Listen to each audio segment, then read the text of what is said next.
السلام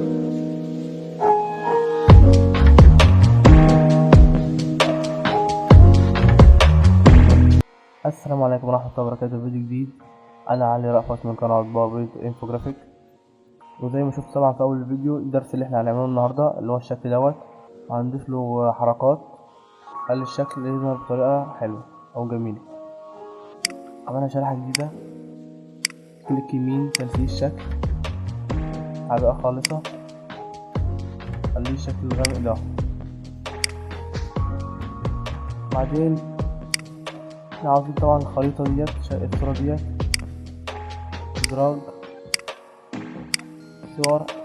طبعا حد يقول لي اجيب الصورة دي منين؟ الملف هسيبهولك في الديسكريبشن، في الصورة في كل حاجة. الملف ده كده.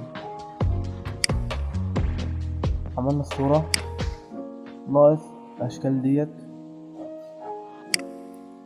ادراج اشكال، نجيب الشكل دوت، وزي ما اتفقنا نضغط على شيفت عشان الشكل يبقى سليم معايا.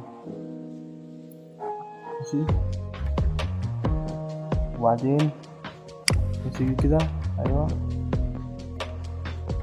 كده تمام، كده تمام.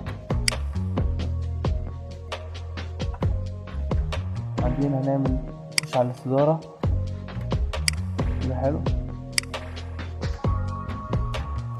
بعدين ننسخه كنترول سي او كنترول في. بعدين الاستدارة برضو،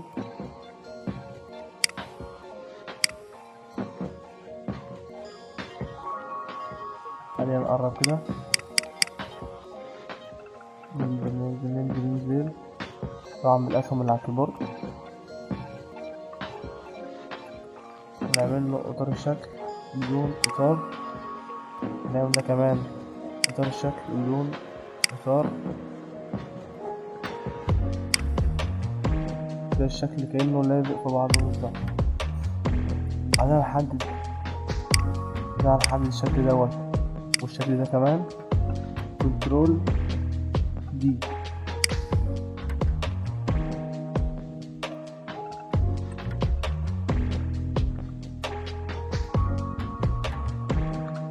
كده تمام. عند الشكل دوت كنترول مع السحب كده تمام اوي. هنعمل بقى الالوان، نظبط الالوان بتاعتها. انا هعمل اول شكل وبعدين هسرع الفيديو عشان لو انت تعرف الطريقه. كليك يمين تنسيق الشكل، تعبئه متدرجه. عاوزين نعملها طبعا زي الشكل دوت، هنا اخضر وبعدين ازرق في الاخر، حته زرقيه، يبقى تعبئه متدرجه. نجيب ده هنا كده. ايه ده، انا عملت الشريحه، معلش نلغي الشريحه،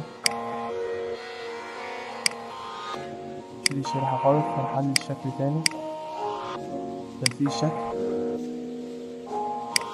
نجيب ده كده واختار اللون الاخضر.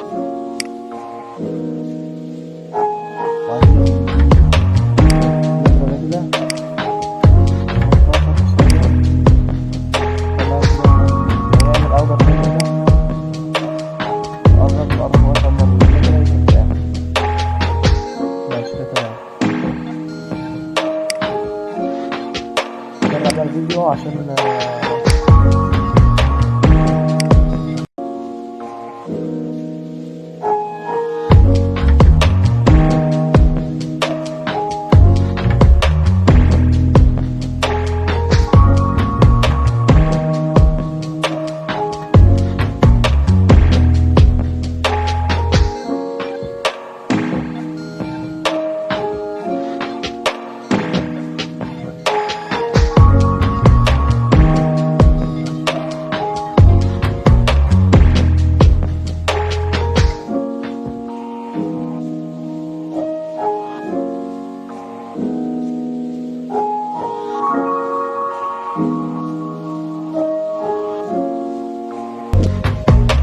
يبقى خلصنا الشكل دوت.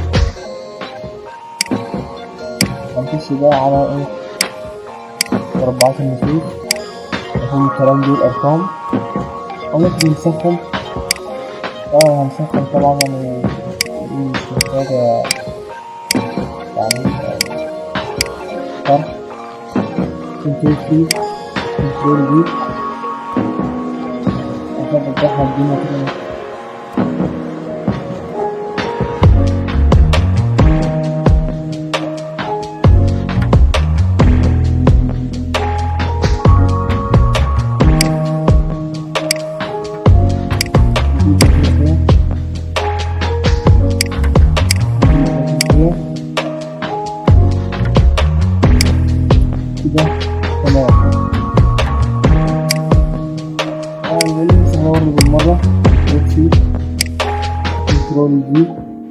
دي طبعا كلها مربعات نصوص مش محتاجة شرح.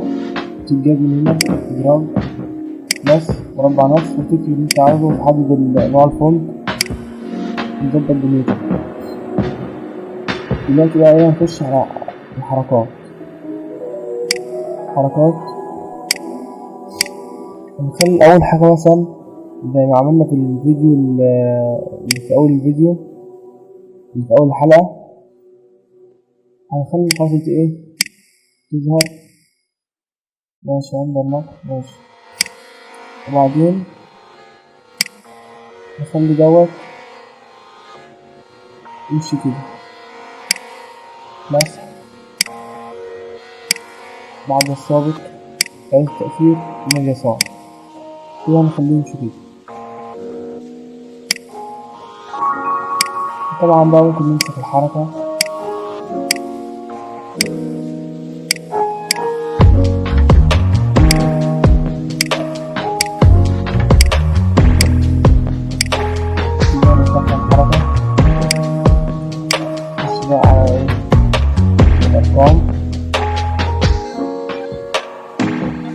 طبعا. الأرقام دي جاية بحركتها عشان أسخنها، مش الشرح الأولانية هي جاية بحركتها. فأنا هخش على بس الحركة وأوصل الحركات بتاعتها.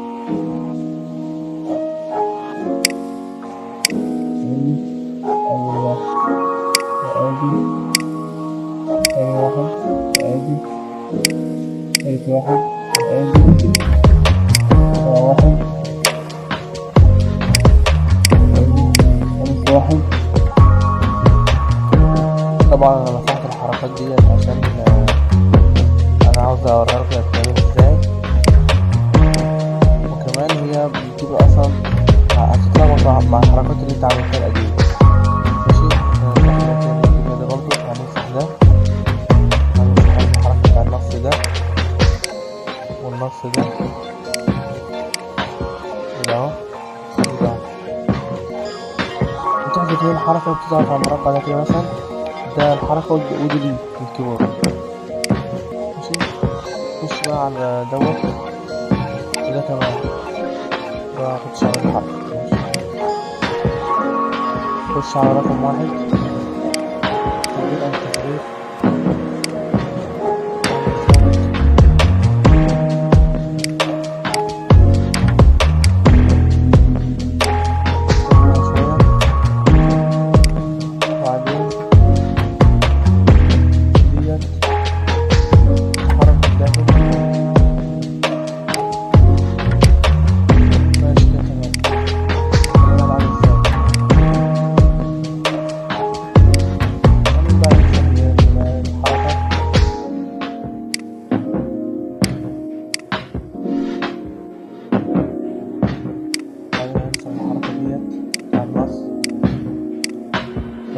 دوت بقى ايه، عايزين نخليه من تحت لفوق.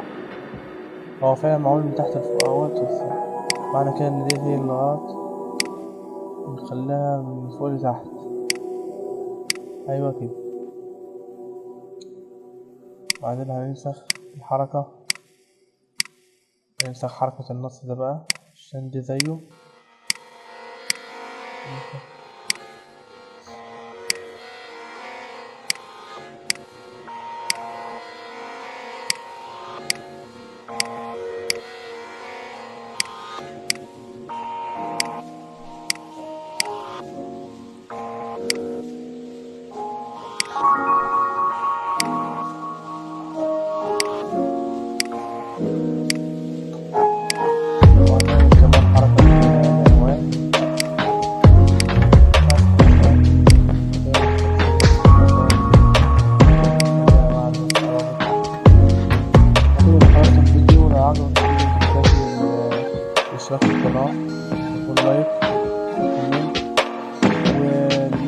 هسيبهولك تحت في الديسكريبشن في الوصف، عشان لو حابب تنزله وحابب تعدل عليه تتعلم منه وتجرب.